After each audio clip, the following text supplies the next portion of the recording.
المنار المنار المنار المنار المنار المنار المنار اے امین علم و فن، اے حکمتوں کے انجمن، تجھ پہ نازاں ہے چمن، تجھ پہ نازاں ہے چمن۔ السلام علیکم ورحمۃ اللہ وبرکاتہ۔ الحمدللہ رب العالمین والصلاة والسلام علی خاتم النبیین وعلی آلہ واصحابہ اجمعین۔ قال اللہ تعالی فی القرآن المجید کما ورد فی سورة البقرہ، فاعوذ باللہ من الشیطان الرجیم، بسم اللہ الرحمن الرحیم۔ وَإِن كُنتُمْ فِي رَيْبٍ مِّمَّا نَزَّلْنَا عَلَىٰ عَبْدِنَا فَأْتُوا بِسُورَةٍ مِّن مِّثْلِهِ وَادْعُوا شُهَدَاءَكُم مِّن دُونِ اللَّهِ إِن كُنتُمْ صَادِقِينَ فَإِن لَّمْ تَفْعَلُوا وَلَن تَفْعَلُوا فَاتَّقُوا النَّارَ الَّتِي وَقُودُهَا النَّاسُ وَالْحِجَارَةُ أُعِدَّتْ لِلْكَافِرِينَ۔ رب اشرح لي صدري ويسر لي أمري واحلل عقدة من لساني يفقهوا قولي۔ اللهم أرنا الحق حقا وارزقنا اتباعه وأرنا الباطل باطلا وارزقنا اجتنابه، اللهم وفقنا لما تحب وترضى، ربنا آتنا في الدنيا حسنة وفي الآخرة حسنة وقنا عذاب النار، آمین یا رب العالمین۔ علوم القرآن کے گزشتہ درس میں ہم نے الحمدللہ متن منظومۃ الزمزمی کی چوتھی اکت، یعنی جو ناظم رحمہ اللہ نے ابتدا میں فرمایا وَحَوَتْهُ سِتَّةُ الْعُقُودِ، کہ یہ نظم مشتمل ہے کتنے؟ 6 عقود پر۔ ان میں سے 3 کا مطالعہ ہم الحمدللہ مکمل کر چکے ہیں، اور میں نے پچھلے درس میں یہ بات عرض کی تھی کہ ایک بالکل منطقی ترتیب کے ساتھ ناظم رحمہ اللہ نے یہاں پر مباحث کو بیان فرمایا ہے۔ ابتدا میں قرآن مقدس کے سورس، منبع یعنی وحی، اور یعنی جو قرآن کا سورس حقیقی سورس ہے یعنی اللہ رب العزت کی ذات، اور زمین پر جن کے پاس قرآن نازل ہوا محمد رسول اللہ صلی اللہ علیہ وسلم، اور وہ طریقہ، وہ اوقات جن میں قرآن نازل ہوا، یعنی قرآن کے نزول کے حوالے سے ابتدائی گفتگو آئی۔ اس کے بعد ہم نے دیکھا ما یرجع الی السند، یعنی کہ رسول اللہ صلی اللہ علیہ وسلم سے ان سے آگے ہو کر امت کی طرف قرآن کیسے منتقل ہوا، ٹھیک ہے؟ یعنی قرآن آسمان سے آیا رسول اللہ صلی اللہ علیہ وسلم کے پاس، اور رسول اللہ صلی اللہ علیہ وسلم سے پہنچا آپ کے پاس، اور یہاں پر آپ کے پاس جب قرآن پہنچا آپ کو کیسے پڑھنا ہے۔ اسی لیے تیسری اکت کا کیا عنوان قائم فرمایا؟ ما یرجع الی الادا، یعنی وہ مباحث جو قرآن مقدس کی ادائیگی کے ساتھ تعلق رکھتے ہیں۔ اب اس کے بعد قرآن مقدس محض پڑھنے کی کتاب نہیں ہے، بلکہ اس کو سمجھنا، اس پر عمل کرنا، یہ سب سے بڑا تقاضا ہے اس کتاب کا۔ اسی لیے اب قرآن کی ادائیگی جب مکمل ہو گئی، اس کے بعد کہاں کی طرف جانا ہے ہمیں؟ قرآن کی تفہیم کی جانب۔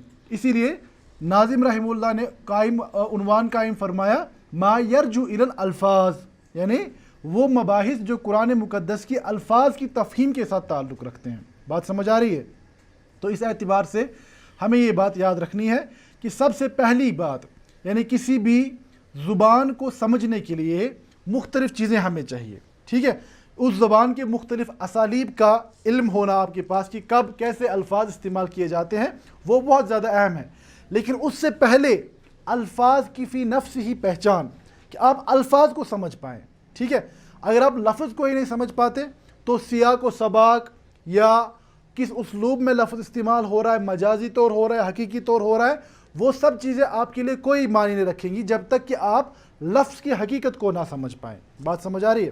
اسی لیے کہ احکام کے استنباط کا جو طریقہ شریعت مطہرہ میں ہے، اس کی طرف جانے سے پہلے ناظم رحمہ اللہ نے کیا عنوان قائم فرمایا؟ وہ مباحث جو تعلق رکھتے ہیں الی الالفاظ، ما یرجع الی الالفاظ، یعنی قرآن مقدس کے الفاظ کے ساتھ تعلق رکھتے ہیں۔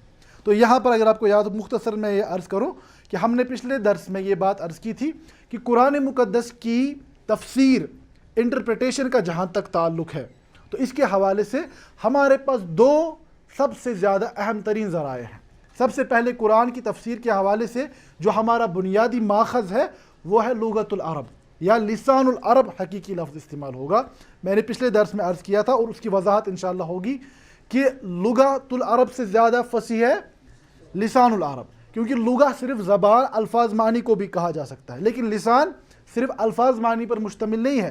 لسان پورے کلچر کا کہ کس ماحول میں کس طریقے سے الفاظ استعمال ہوتے تھے اس سبھی چیزوں کا احاطہ کر لیتی ہے.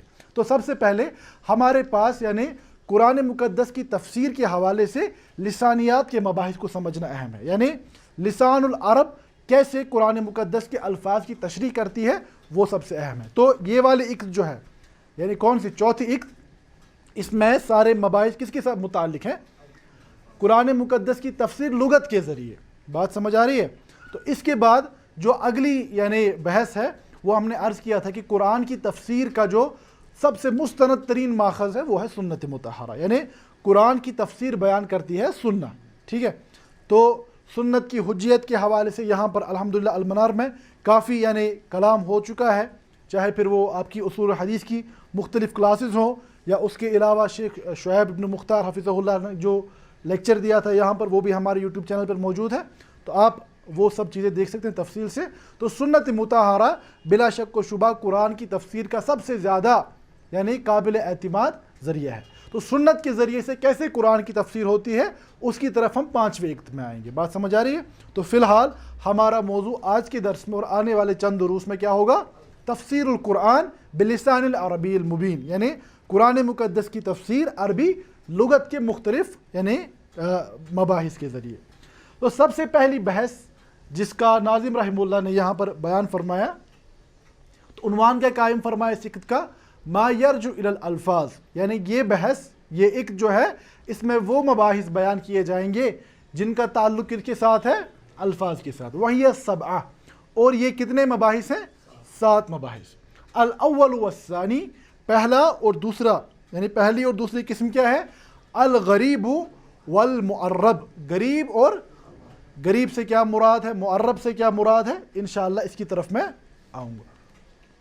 سب سے پہلی بات، اس بحث کا تذکرہ کرتے ہوئے امام جلال الدین سیوطی رحمہ اللہ اپنی مشہور کتاب الاتقان فی علوم القرآن میں فرماتے ہیں افردہ بالتصنیف خلائق لا یحصون منہ. فرماتے ہیں اس بحث کو، یہ جو الغریب والمعرب کی بحث ہے، یہ اتنی زیادہ اہم ہے قرآن کی تفسیر کے حوالے سے کہ جتنے علماء نے اس پر کام کیا ہے ان کا احاطہ کرنا مشکل ہے. ان میں سے کون کون ہیں؟ فرماتے ہیں امام ابو عبیدہ، امام ابو عمر الزاہد، امام ابن درید، اور سب سے یعنی جو مشہور کتاب اس باب میں ہے وہ امام عزیزی یا عزیزی بھی کہا جاتا ہے. ان کی کتاب، انہوں نے 15 سال تک یعنی اس کتاب کو لکھنے کے لیے محنت فرمائی، اور ان کے ساتھ ان کے شیخ استاد امام ابو بکر ابن الانباری رحمہ اللہ وہ بھی ان کا تعاون بھی شامل تھا. اور سب سے مشہور اور معروف کتاب جو اس باب میں ہے وہ کیا ہے؟ المفردات فی الفاظ القرآن الکریم، المفردات فی القرآن الکریم، یعنی امام راغب اصفہانی کی کتاب. تو اسی طرح امام ابو حیان اندلسی رحمہ اللہ کی کتاب بھی اس باب میں معروف ہے. اسی طرح یعنی کچھ اور کتابوں کا تذکرہ جو کہ امام سیوطی نے بیان نہیں فرمائی لیکن یہ مشہور کتابیں ہیں. غریب القرآن امام ابن قتیبہ دیناوری رحمہ اللہ. اسی طرح غریب القرآن للحروی، غریب القرآن یعنی امام ابن عزیز سجستانی رحمہ اللہ کی کتاب. اس میں بہت زیادہ تعریف کی ہے علماء نے اس کتاب کی. کیوں؟ کیونکہ یہ مختصر ہے اور یعنی جو اہم ترین مباحث ہیں ان سب کا احاطہ کیے ہوئے ہیں. غریب القرآن لابن عزیز السجستانی رحمہ اللہ. تو یہ سب کتابیں ہیں، تو اس میں تفسیرات کے لیے آپ کتابوں کو دیکھ سکتے ہیں. تو فی الحال جو ہمارے سامنے بحث ہے وہ یہ ہے کہ غریب اور معرب سے مراد کیا ہے. تو جہاں تک لفظ غریب کا تعلق ہے اس سے کیا مراد ہے؟ الکلمات الغامضہ التی تحتاج الی بیان و تفسیر. دیکھیے جہاں تک زبان کا تعلق ہوتا ہے، زبان میں کچھ الفاظ ایسے ہوتے ہیں جو کہ لوگوں کے درمیان مشہور و معروف ہوتے ہیں، ہر کوئی جانتا ہے. کچھ الفاظ ایسے ہوتے ہیں جو کہ زبان کا زیادہ علم فہم رکھنے والے لوگ ہوتے ہیں، جو زبان داں ہوتے ہیں، ان کے یہاں وہ علم زیادہ یعنی پایا جاتا ہے. جو لنگوسٹکس کے میدان کے ساتھ تعلق رکھتے ہیں ان کا کسی زبان کے متعلق علم اور ہمارا علم برابر نہیں ہو سکتا. لکل فن رجال، ہر کسی فن کے اپنے اپنے ماہر ہوتے ہیں. یعنی زبان میں تو ایک وہ الفاظ ہوتے ہیں جو عام معروف مشہور ہو لوگوں کے درمیان. کچھ الفاظ فصیح بھی ہوتے ہیں لیکن وہ معروف نہیں ہوتے. ان کو کسی کو سمجھانے کے لیے تفسیر بیان کرنی پڑے گی کہ اس لفظ سے کیا مراد ہے. آپ کی بات سمجھ آ رہی ہے؟ تو اسی طرح ہمیں سمجھنا ہے کہ کچھ الفاظ جو زبان میں تو ہوتے ہیں، پائے جاتے ہیں، اصل زبان میں ہوتے ہیں، لیکن لوگوں کے درمیان زیادہ مشہور معروف نہیں ہوتے. اگر آپ اس لفظ کو استعمال کریں گے تو اس کی تفسیر، اس کی وضاحت کرنا لازم آئے گی. تو اس اعتبار سے ہم یہ بات دیکھتے ہیں کہ مختلف زبانوں کے اندر الفاظ کی مختلف اقسام پائی جاتی ہیں. بات سمجھ آ رہی ہے؟ دیکھیے، ایک تو ہوتا ہے لفظ کا غیر معروف ہونا اس اعتبار سے کہ وہ کلام میں نقص پیدا کرے. آپ کوئی ایسی زبان بول رہے ہیں جو سمجھتا ہی نہیں، آپ ایسے ثقیل الفاظ استعمال کر رہے ہیں جو کہ لوگوں کے ذہن میں آتے ہی نہیں، اس کو فصاحت بلاغت نہیں کہا جائے گا. سمجھ آ رہی ہے؟ یہاں میں فرق کرنا ضروری ہے. ایک مشہور یعنی نحوی ہیں ابو عمرو کے نام سے، تو کہا جاتا ہے کہ وہ ایک روز گدھے سے یا اپنی سواری سے گر گئے، تو لوگ آس پاس جب جمع ہو گئے تو انہوں نے کیا کہا؟ انہوں نے زبردست الفاظ استعمال کیے. کہا ما لکم تکاکاتم علیہ کتکاکوئکم علی ذی جنۃ افرنقوا عنی. ٹھیک ہے، یہ لغت تو عربی ہی تھی، عربی زبان ہی تھی، لیکن اتنے بارے الفاظ تھے کہ لوگ سمجھ ہی نہیں پائے. بات سمجھ آ رہی ہے؟ تو لوگوں نے کیا کہا؟ دعوہ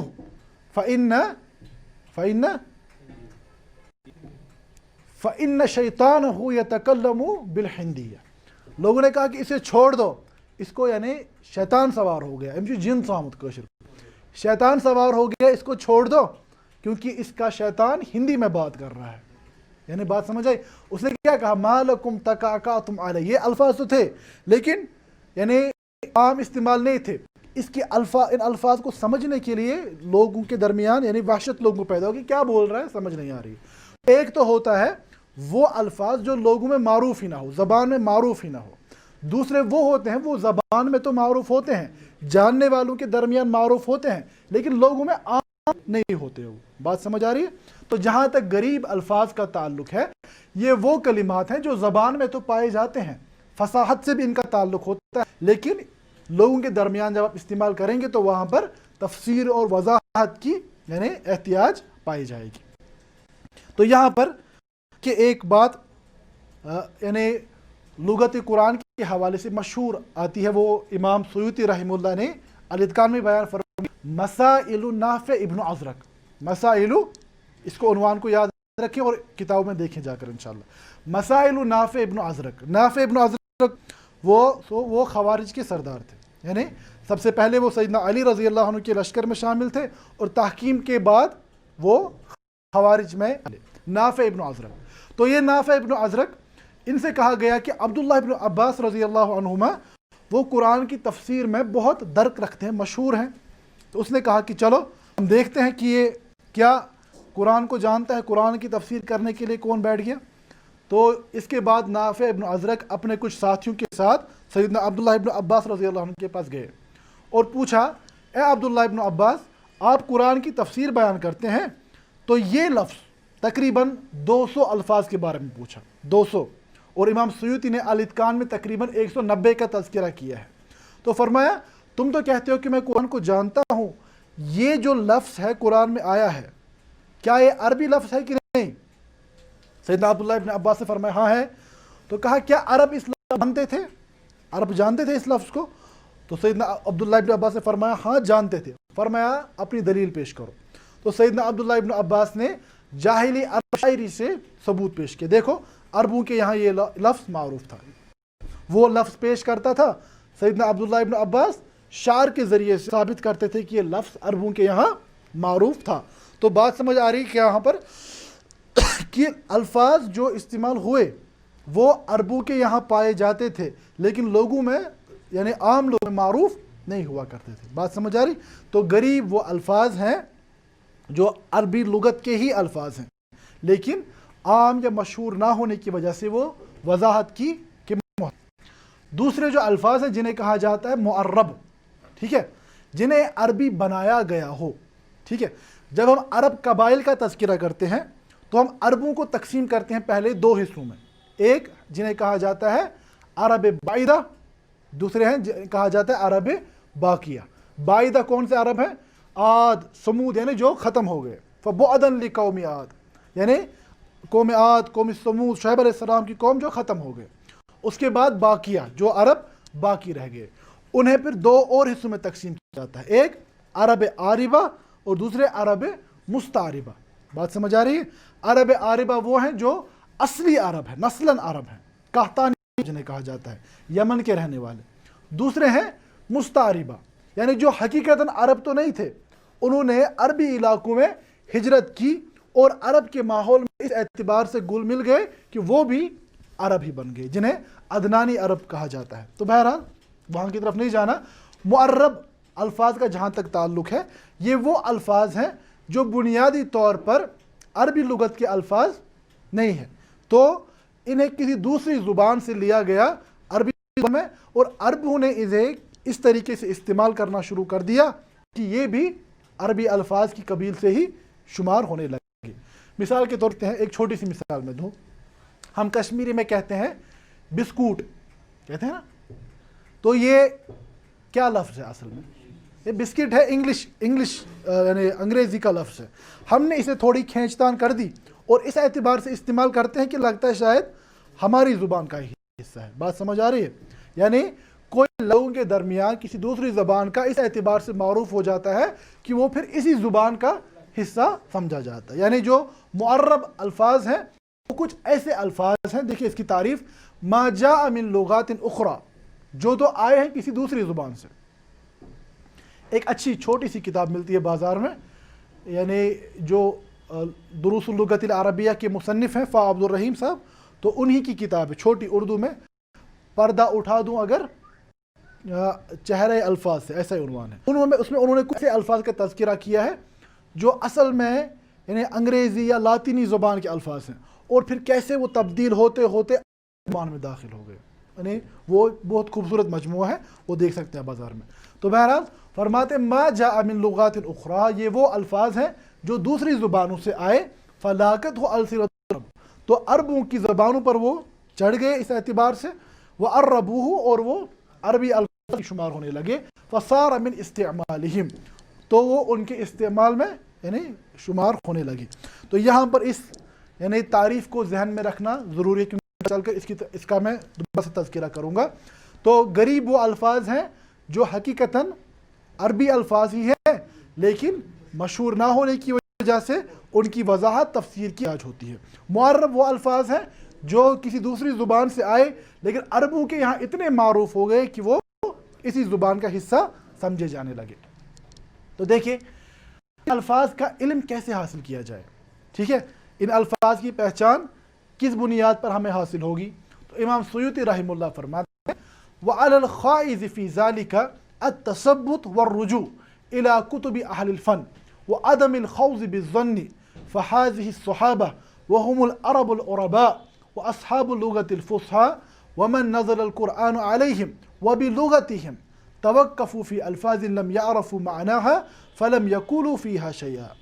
تو فرماتے ہیں کہ جو انسان قرآن کے ان الفاظ پر جو غریب یا معرب ان پہ غور و خوض کرنے والا ہو، اس پہ لازم ہے کہ وہ رجوع کرے ایسے معاملے میں اہل فن کی کتابوں کی طرف، ٹھیک ہے۔ اہل فن کون ہے؟ ان کا تذکرہ امام سیوطی خود فرمائیں گے انشاءاللہ۔ تو فرماتے ہیں کہ انسان ظن پر، خیالات پر مبنی، یا جو میں نے پچھلے درس میں عرض کیا تھا، آج کے زمانے میں ہرمیونیٹکس کے قرآن مقدس میں اپنی تعبیرات کو داخل کرنے کی جو کوشش ہوتی ہے، یعنی انگریزی میں کوئی لفظ استعمال ہو رہا ہے اس کی اپنی کنوٹیشن وہاں ہوتی ہے، تو انہی معنی کو قرآن کے الفاظ کو پہنانے کی کوشش کرنا نہیں۔ تو فرماتے ہیں کہ یہاں پر جو الفاظ استعمال ہوئے ہیں جو غریب یا معرب الفاظ ہوں، تو ان کے معنی کو جاننے کے لیے رجوع کیا جائے گا اہل فن کی جانب۔ اور یہاں پہ یہ بات یاد رکھنی ہے، ہم جب کہتے ہیں کہ سلف کے فہم کو زیادہ فوقیت حاصل ہے والوں کے، وہ اس بنیاد پر بھی ہے کیونکہ ان کی زبان، ان کی جو زبان تھی، زبان سے کیا مراد ہے؟ میں نے عرض کیا اس سے پہلے بھی لسان، جو لسان صحابہ کے پاس تھی وہ بعد کے زمانوں میں کسی کو حاصل ہو ہی نہیں سکتی۔ کیوں؟ کیونکہ انہوں نے اس زمانے کو جیا ہے، جس زمانے میں قرآن نازل ہو رہا تھا انہیں اس ماحول کو دیکھا ہے، انہوں نے رسول اللہ صلی اللہ علیہ وسلم کی صبح و شام رات دن ان کے اخلاق سیرت کا یعنی فرسٹ ہینڈ مشاہدہ کیا ہے۔ تو اس اعتبار سے جو خصائص صحابہ کو حاصل تھے وہ بعد میں آنے والے لوگوں کو ہو ہی نہیں سکتے۔ یہاں پر آپ دیکھتے ہیں کہ 100 سال 200 سال کے اختلاف کے بعد زبان یہ حیت تبدیل ہو جاتی ہے۔ میں بار بار عرض کرتا ہوں باقی زبانوں کو چھوڑے، اگر آپ اپنی کشمیری کو دیکھیں، یہاں پر شیخ نور الدین نورانی کے کلام کو اٹھا کر دیکھیں، ہم کشمیری بولتے ہیں، اس کا اور اس کلام کا تعلق ہی آپس میں سمجھ نہیں آتا۔ اگر آپ 200 سال پرانی دکنی اردو کو دیکھیں گے، آپ یعنی تھانوی صاحب کی تفسیر کو اٹھا کے دیکھیں، وہاں پر بعض بہت باری ثقیل اردو استعمال ہوتے ہیں جو کہ غالباً اردو زبان سے اب چھوٹ چکے ہیں۔ یعنی زبان مستقل طور پر تبدیل ہوتی رہتی ہے، لیکن یہاں پہ ہم رکھنا ہے کہ لسان جو خصائص اس زمانے کے لوگوں کو حاصل تھے وہ یعنی منطقی طور پر باقی لوگوں کو حاصل نہیں ہو سکتے۔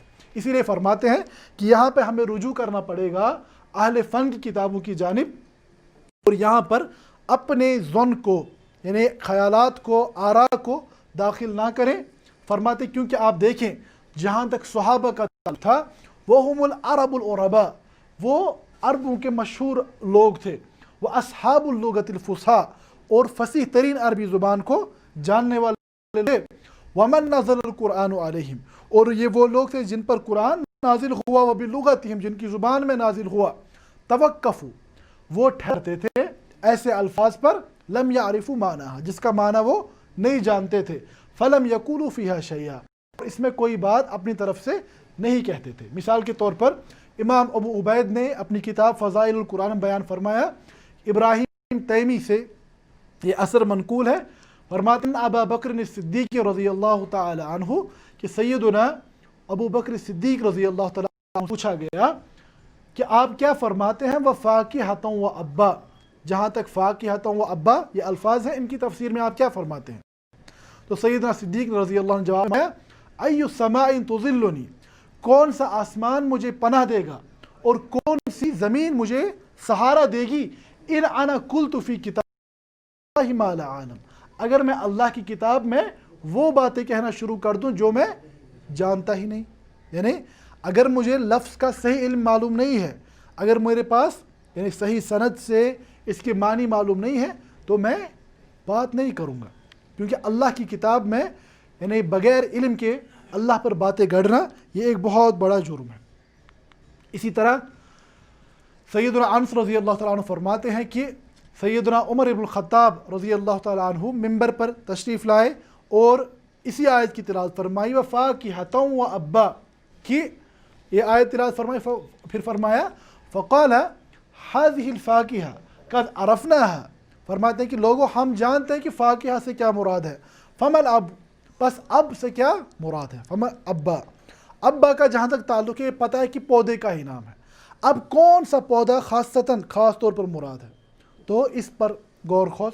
تو سیدنا عمر نے فرمایا کہ کیا مراد ہے ابا سے، پھر فرماتے ہیں ثم رجع الی نفسہ، پھر یعنی اپنے آپ کو کی طرف مخاطب ہوئے اور فرمایا ان ھذا لہو الکلف یا عمر، اے عمر یہ تو غیر ضروری تکلف ہے، اگر پتہ نہیں ہے تو چھوڑ دو۔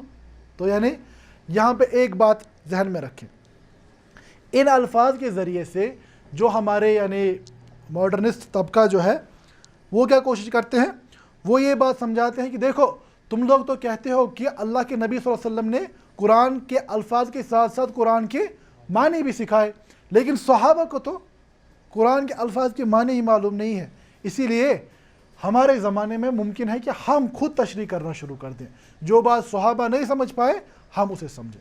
تو یہاں پہ بات ذہن میں رکھیں اچھی طریقے سے کہ جہاں تک احکامات کا تعلق ہے، جب ہم کہتے ہیں کہ الیوم اکملت لکم دینکم، آج کے دن تمہارا دین مکمل ہو چکا ہے، اس سے ہماری کیا مراد ہے؟ دوسری طرف ہم کہتے ہیں یہ جو قرآن ہے کہ فرمایا ولا یشبع منہ العلماء، یہ اتنی دقیق ترین کتاب ہے کہ علماء کبھی سیر ہی نہیں ہوں گے اس سے، اتنی صدیوں سے تفسیروں پہ تفسیریں لکھی جا رہی ہیں، کوئی عالم دعویٰ نہیں کر سکتا کہ آج کے بعد کوئی تفسیر لکھنے کی ضرورت نہیں ہے۔ جب علماء تفسیر لکھتے ہیں وہ کیا کرتے ہیں؟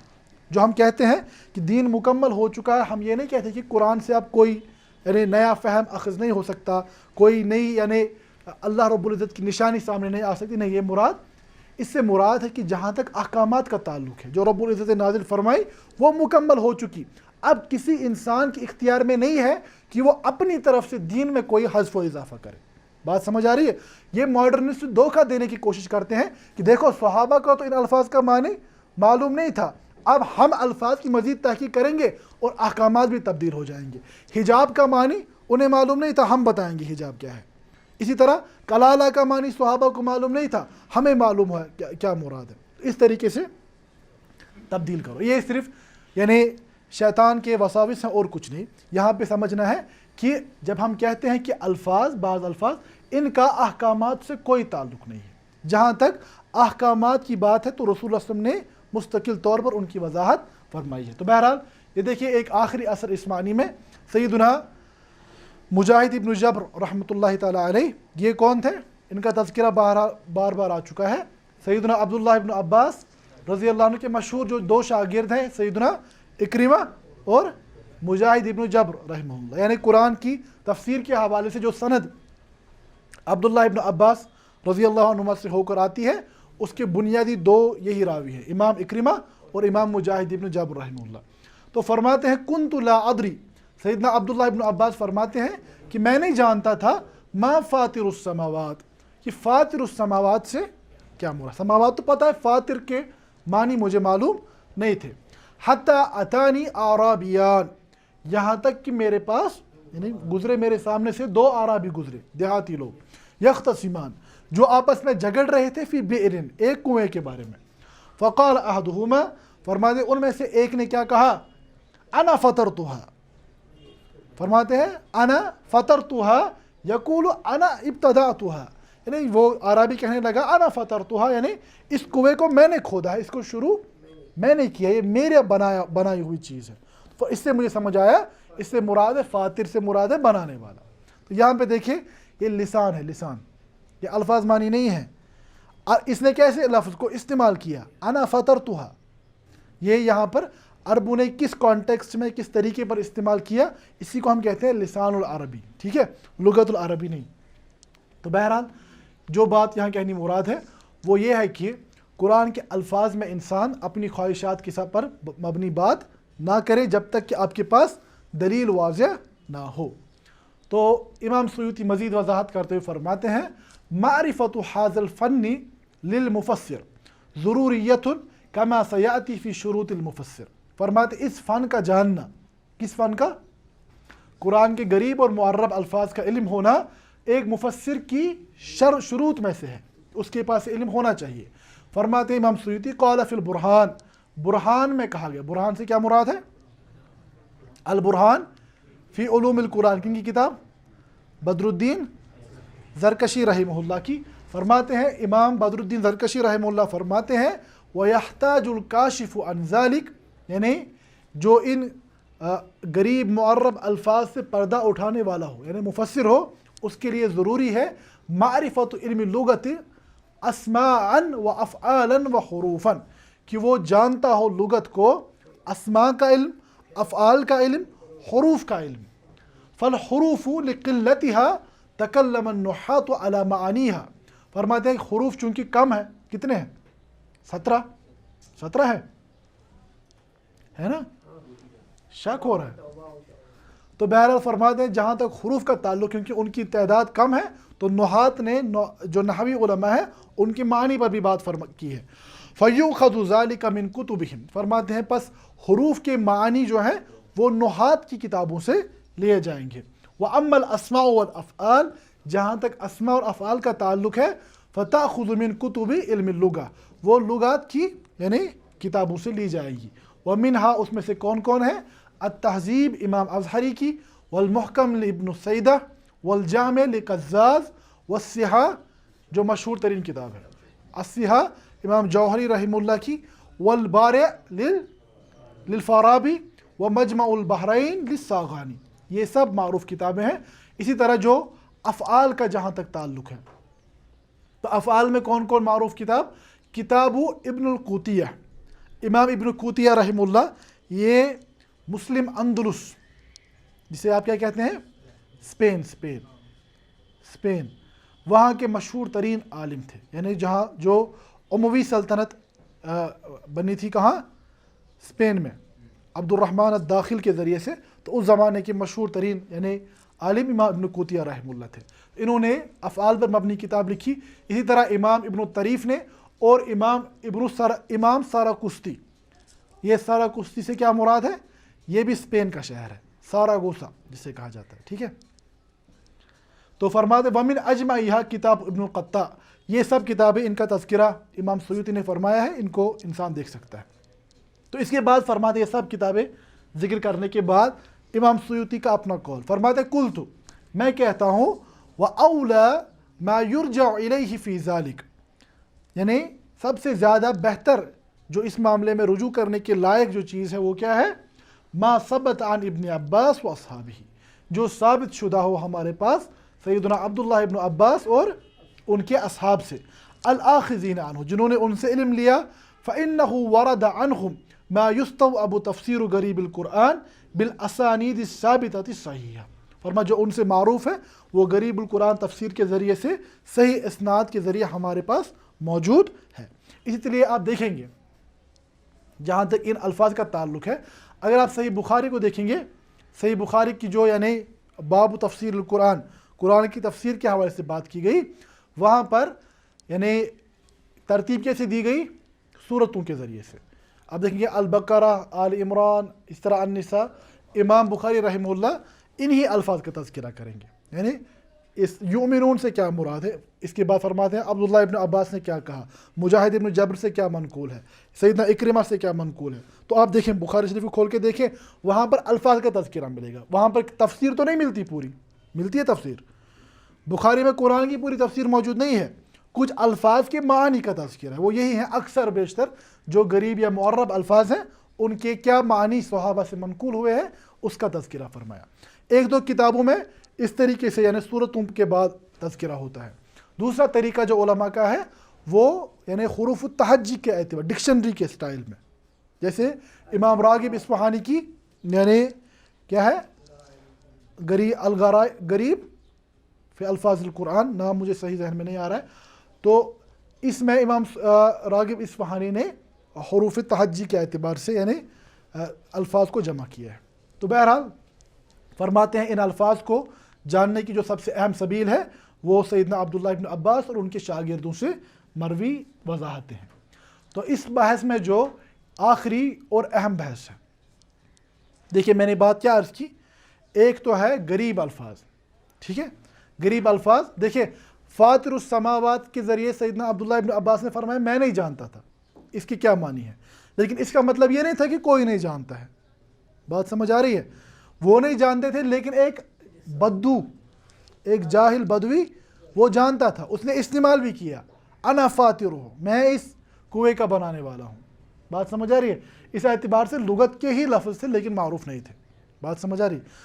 تو دوسرے لفظ وہ ہیں جو اس لغت کے الفاظ نہیں ہیں لیکن عربی میں مستعمل ہے. تو اب سوال یہ ہے کہ کیا قرآن میں باقی زبانوں کے الفاظ پائے جاتے ہیں؟ قرآن میں عربی کے بغیر باقی زبانوں سے الفاظ پائے جاتے ہیں یا نہیں؟ یہ علماء کے درمیان اختلافی مسئلہ ہے. بات سمجھ آ رہی ہے؟ اختلافی مسئلہ کس اعتبار سے اس کی وضاحت میں کروں گا انشاءاللہ. تو سوال ہمارے سامنے کیا ہے؟ حل فی القرآن الفاظ غیر عربیہ، کیا قرآن مقدس میں غیر عربی الفاظ موجود ہیں یا نہیں؟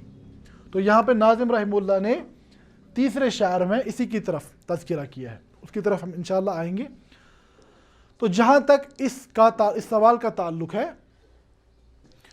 تو فرماتے ہیں اجمع العلماء علی انہ لیس فی القرآن کلام مرکب من الفاظ اعجمیہ یعطی معنی من ھذا الترکیب.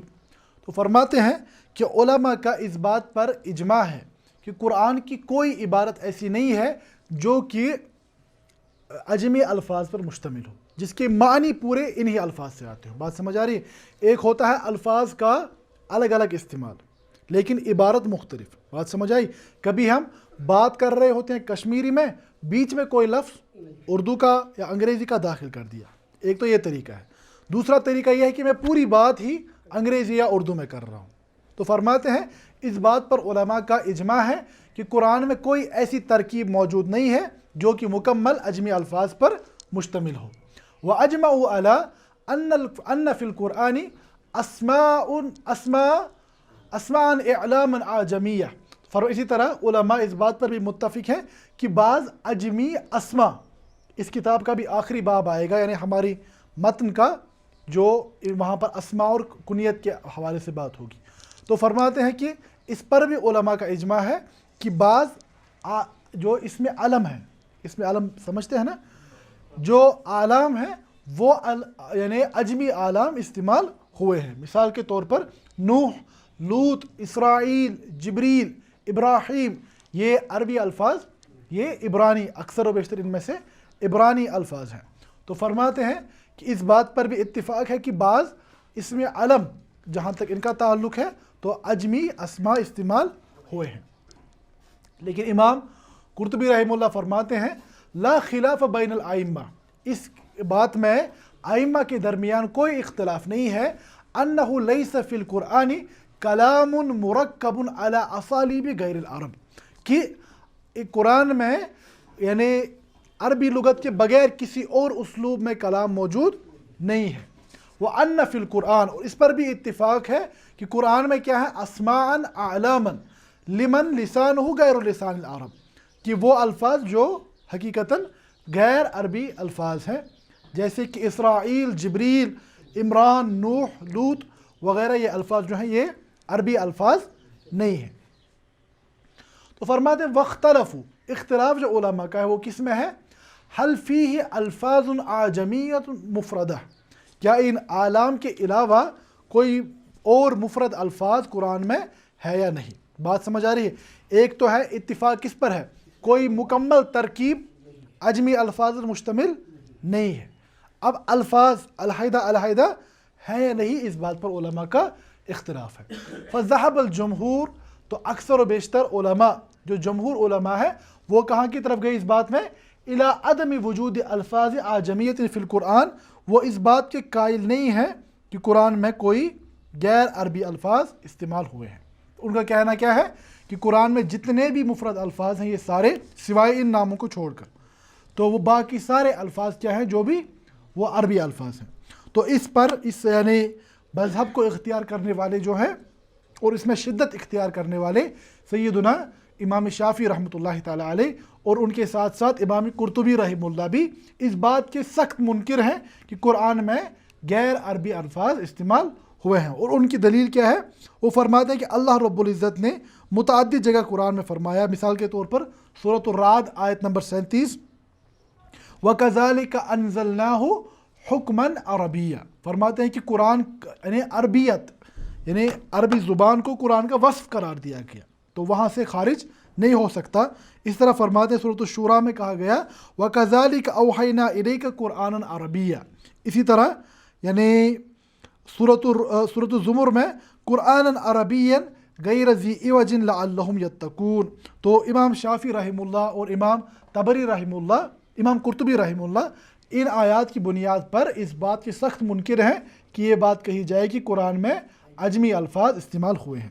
لیکن علماء کا ایک اور طبقہ ہے، یعنی جو جن کا کہنا کیا ہے کہ قرآن میں غیر عربی الفاظ موجود ہیں، جن میں سے مشہور مفسر امام ابن عطیہ رحمہ اللہ ہے، اور اسی طرح امام جلال الدین سیوطی رحمہ اللہ بھی اس بات کے قائل ہیں کہ قرآن میں عجمی الفاظ پائے جاتے ہیں۔ تو ان کی دلیل کیا ہے، وہ کہتے ہیں کہ قرآن میں عجمی الفاظ کا پایا جانا یعنی وہ بہت زیادہ اہم ہے، یہ حجت قائم کرنے کے لیے کہ رسول اللہ صلی اللہ علیہ وسلم ہر ایک قوم کے لیے پیغمبر بنا کر بھیجے گئے ہیں۔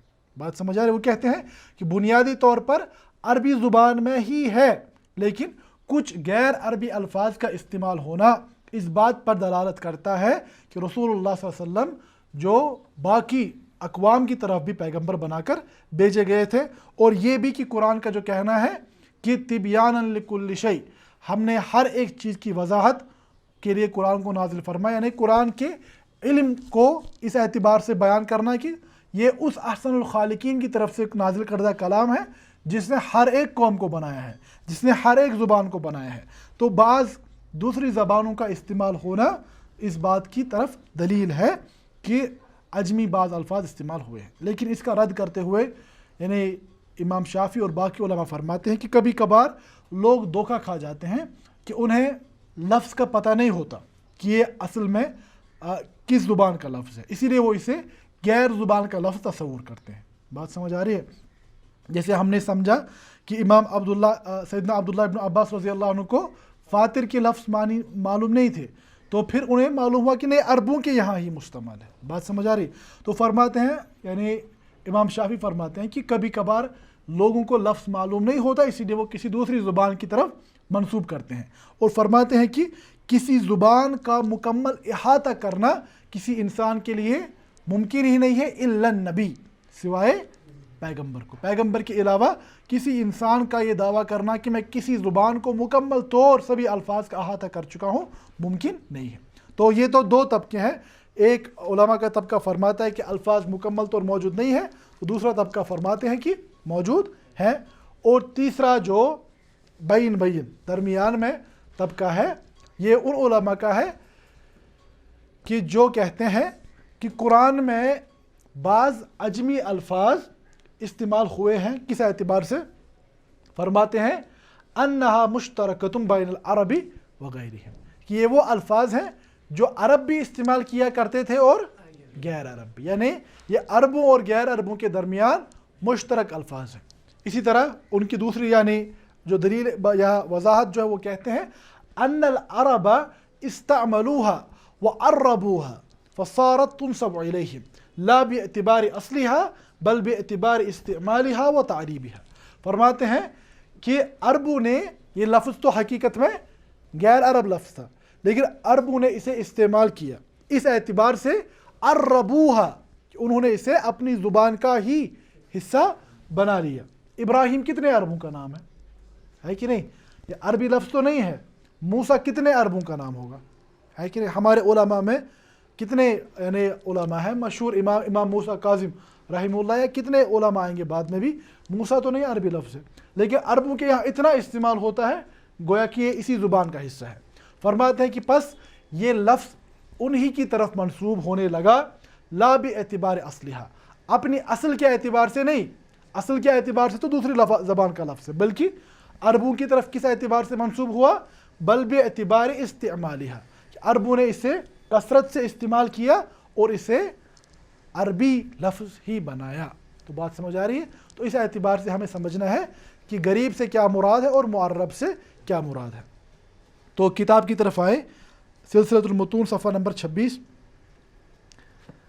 ناظم رحمہ اللہ فرماتے ہیں یرجع للنقل لدى الغریب، ہم رجوع کرتے ہیں نقل کی طرف، یعنی علماء کی جو کتابیں ہیں یعنی ائمۃ الفن ان کی کتابوں کی طرف. کب؟ کن الفاظ کے بارے میں؟ جو کہ غریب الفاظ ہوں. غریب الفاظ اور معرب الفاظ میں جو فرق ہے اس کو ملحوظ نظر رکھنا ضروری ہے. فرماتے ما جاء یعنی جو آئے ہیں غریب الفاظ قرآن میں، کل مشکات فی التعریب، یعنی جیسے کہ لفظ مشکات آیا ہے، یہ اصل میں یعنی حبشی لفظ ہے، ٹھیک ہے، جو حبشہ کے لوگ بولنے والے زبان تھے، تو اپنی اصل کے اعتبار سے وہی کا لفظ ہے.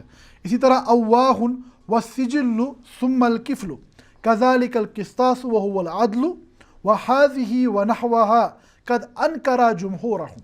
فرماتے ہیں کہ جمہور علماء نے اس کا انکار کیا ہے کہ یہ عجمی الفاظ ہیں.